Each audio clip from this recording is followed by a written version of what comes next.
The greatest discovery is self-discovery. The greatest tragedy in life is to master something you were never created to do. Do you know most people do that? Most people live out their parents' dreams or their grandparents' dreams and never do what they were created to do. I remember one time I was sitting in my office, and I'm known in the city as an inner city pastor. I help the unlovely, the unworkable. That's just what I do. And one day God said, you know, you're useless to me, Garland. You're a curse. I said, oh my God, I am? He said, yes, because you're not doing what I created you to do. Anytime a manufacturer makes something to do something, that's the intent of the manufacturer. Do you know that the desire for something to be done in the product goes in the product before it gets on the assembly line? That's why it says in Psalms that you're fearfully and wonderfully made. It goes on to say further in Psalms that before you done anything, there was a book written about what you should do. 6.7 billion people on the planet, and all of us are created for a particular purpose. We have all assignment. See, in actuality, we're not supposed to be employed. We're supposed to be deployed in the planet to release to the earth what God sent us to do. And most of us don't do it because we're ignorant of our purpose.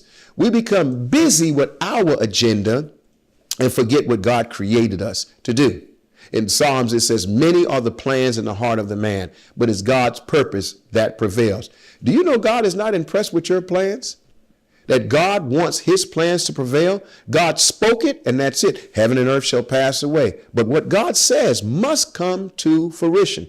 Let me tell you another thing you need to know. Ignorance of your purpose does not cancel purpose. You still got to do what you created to do. And the problem is we're wasting time. I learned a long time ago by one of my dear friends that anything that sits costs you money. If you don't believe it, go look at a parking meter. Whenever you park that car, you have to feed that meter, and the car is not moving. So are you mastering something you were never created to do just to make it in life? What would happen if you ever find out what you were created to do?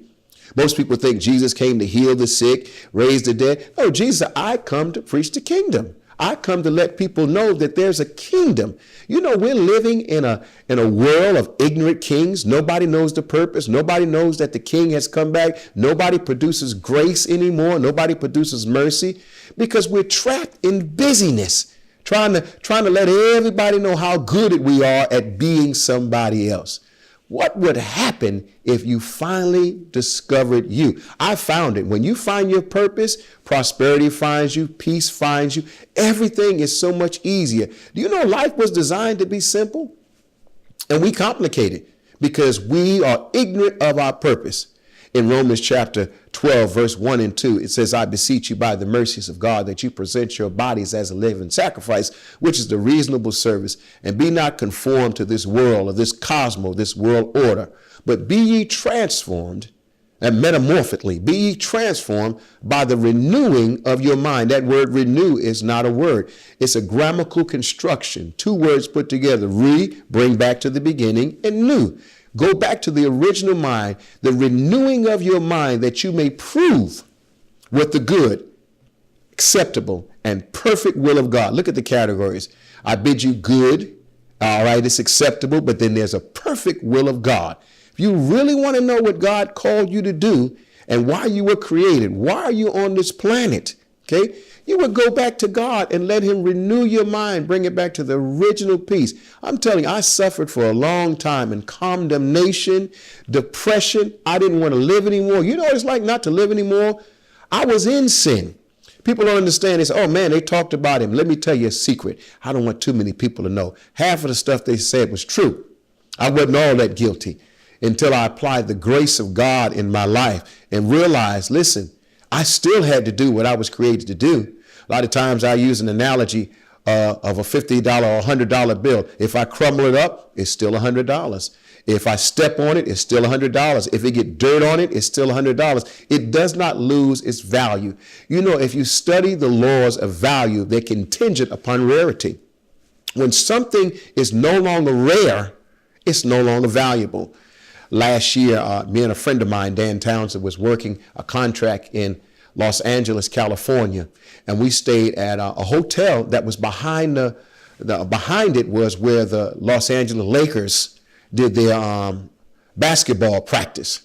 And one day I came out and Dan wasn't there yet. And all of a sudden, Kobe Bryant drove past me in a Bentley. It was royal blue. It was beautiful. I wasn't excited about Kobe Bryant. I was excited about that Bentley. I have never seen a 2010 sports Bentley. I was ecstatic. And then something broke up my excitement. Okay. Sam Cassell came behind him in the exact same Bentley.